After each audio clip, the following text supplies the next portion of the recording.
Hello guys, this is Terry from Genki Gaming TV, and I'm coming back at you with a new video, the Yokai Watch ShadowSide episode 36 review. ShadowSide Christmas, or ShadowSide o Kurisumasu. So I want to apologize for this episode taking longer to come out. I've been trying to get stuff up on Saturday instead of Sundays, but yesterday my grandmother was sent to the hospital, or she went via ambulance.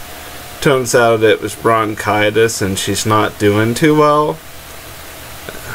I mean, she's gonna pull through the bronchitis, but she's fairly sick right now. So that, on top of my nephews coming over basically out of nowhere, I had maybe a day's notice of them actually showing up. So with that out of the way, let's talk about the episode. This episode was very, I want to say, heartfelt. This episode just made me feel so good in all of the right ways. The episode starts off normally like they always do, setting up our scenario. In this one, a little girl was exploring the Christmas illumination, and she was looking at all of the pretty trees, or the trees that were decorated with the beautiful ornaments. And then one tree, which was a yokai, ended up scaring her because the ornament said faces of children on them.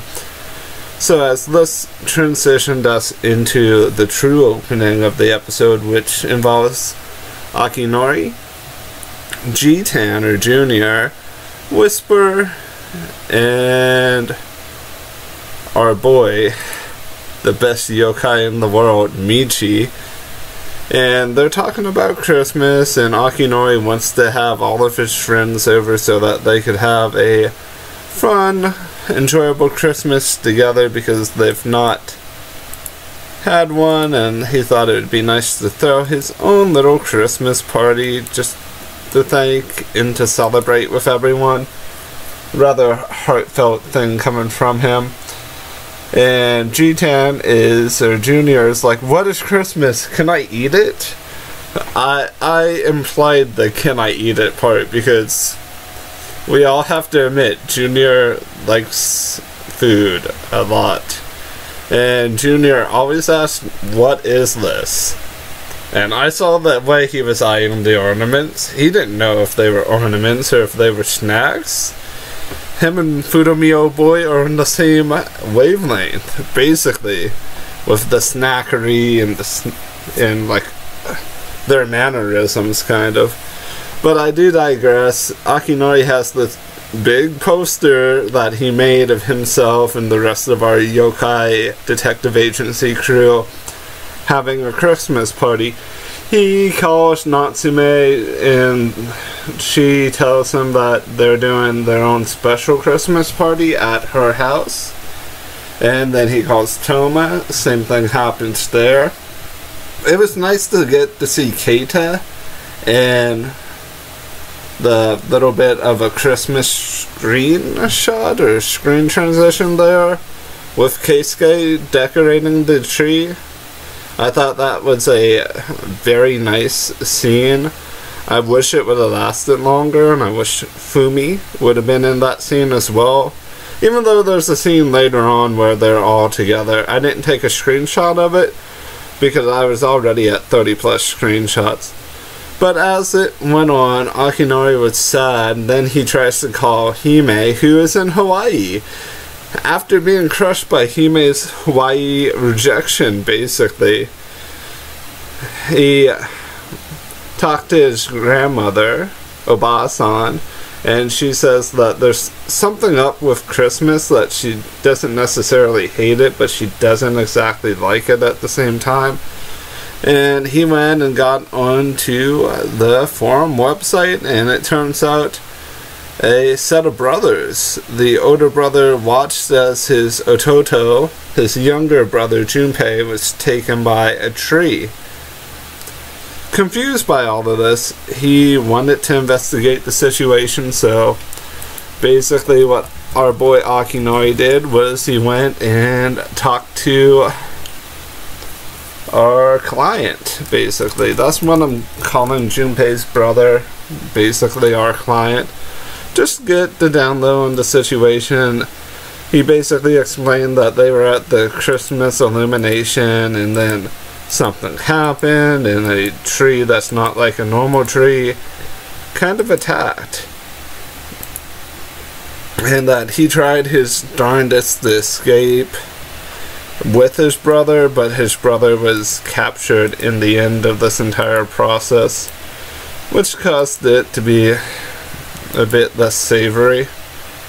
But as this all transitions on, Akinori goes and prepares to investigate the area. He is joined by our great crew of Junior, Whisper, and Michi. And basically, as they're all going through the process of exploring and checking out what's going on, they stumble upon the tree, and Akinori is captured by the tree, and on the inside of the tree, all of the children who have been taken are captured and tied in garland, basically in a way that is really preventing them from moving much, and the tree is draining their energy and causing them to sing, which is a fairly frightening thing if you think about it. If you have any sort of stage fright, that would cause you to not be able to sing or not be able to properly vocalize, because some people have that. But as this all essentially continues to go on, Akinori decides to use Suzaku, but then the tree yokai uses a child as a shield, so Suzaku panics, and Suzaku is inevitably wrapped up in some garland. But Toma to the rescue. Toma basically showed up, and Toma took Suzaku's Kenbu Manjin form, essentially. His human form with the dual swords, and cuts the children free from the garland. And at the same time, does a little bit of damage to the tree, but then goes back to Toma form. And at the same time, ShadowSide Jubanion shows up and throws down an attack towards the tree, knocking it backwards slowly. And while this is conspiring, Toma then uses his next form, Genbu. And basically what goes down is he chops the tree in half, basically causing the tree, our sweet little Momi, to go back to his light side form. And Momi's name actually is derived from, I believe it's like a fir or a fern tree. Like the localization, they could just call him foreign and still be within compliance concerning it. And Momi is a part of the Onin tribe, which is the same one as Hungramps, Pakun, Mashila Barba, Professor, and Sebas Chan / Sebas Sun. Just to give you a little bit of background. And basically after becoming the light side form, he basically explains the situation, saying, I wasn't always like this. There was this nice girl, Sarah, who always came and talked to me, and then one day she did Christmas with me, and I really like my friend, but now I miss her because I've not seen her in forever, and by not seeing her I've become a ShadowSide monstrosity. Please help me find Sarah. That's basically what that next chunk iterated to for me in my particular mindset. So as this basically transitioned on, our detective agency decides that it would be a good idea for them to kind of gather and create a proper plan. Maybe one that would involve them doing something good to help Momi locate Sarah. So at this particular time, they basically decide, hey, we need to sing that song, we need to do a little bit of caroling. We get some yokai cameos of some of our allies like Pakun and Jibanyan and Charlie. And there's like a ton of references to all of our allies basically, which is nice to see everyone again, even if we're not like physically seeing them and being with them. But at the same time, they are unable to draw out Miss Sarah. So basically what they do is they use the power of music, which then eventually causes there to be a forum post about a song that was familiar to a lady, that lady being Sarah. She shows up, has a small moment with Momi, and then we transition on to our final scene.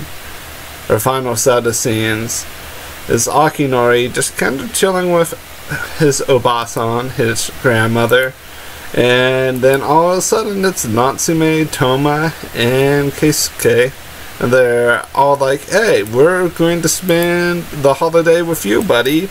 Plus, Whisper, Michi, and Junior couldn't keep their mouth shut, and they showed us your huge sign that you made because you really want to hang out with us because you love us. I'm exaggerating there, but it all equals out to him loving his friends. In the whole scheme of things, you guys have to agree with me. Someone who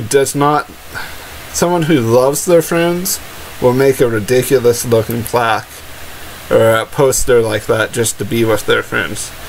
I know I would, if there was a chance that I wouldn't be able to see my friends on Christmas or be able to talk to them. You get the point I'm making. So we get some nice friendship is magic scene essentially, and then Fudomio boy basically eats all of the chicken. Then again, it could actually be a mini turkey at the same time, because I don't think our great Obasan, our great Akinori's great grandma, I'm using great to say how awesome she is, but Akinori's grandmother didn't happen to mention what type of bird it was, so we're just kind of implying from context. So yeah. And we get a nice closing scene with Keisuke, Keita, Natsume, and Fumi. Then we get a nice scene with Toma, his dad and mom. And I'm going to point out, Toma's mom has a great smile. And then we even get to see our boy Shuten Doji. Yes, he gets a cameo, which is rather shocking to me. His little cameo is really nice. It's basically showing him having a tiny party. It's basically him and Doketsu just kind of chilling out. This episode really wraps up in the right way in general. Basically, we get to see what everyone's up to. We get to have a little bit of time with all of our cast, to be honest, which is what we all wanted at the end of the day. And that's been it for the episode. I'm going to try to get this prepped, get this up right now. It's 10:59 p.m. on Sunday the 23rd. And yeah, I'm tired and I wanted to do the review so I wasn't completely late. Do appreciate you guys, and I hope you guys have a wonderful morning, afternoon, and or evening. I want to tell you guys to also have a great Christmas if you celebrate it. Otherwise, have a very happy holiday period of time, because there's a lot of different holidays that fall towards the end of December. You also have New Year's as well, which I'll tell you to have a good New Year's in probably the following review I do. So I'll see you guys in the next video. Bye for now.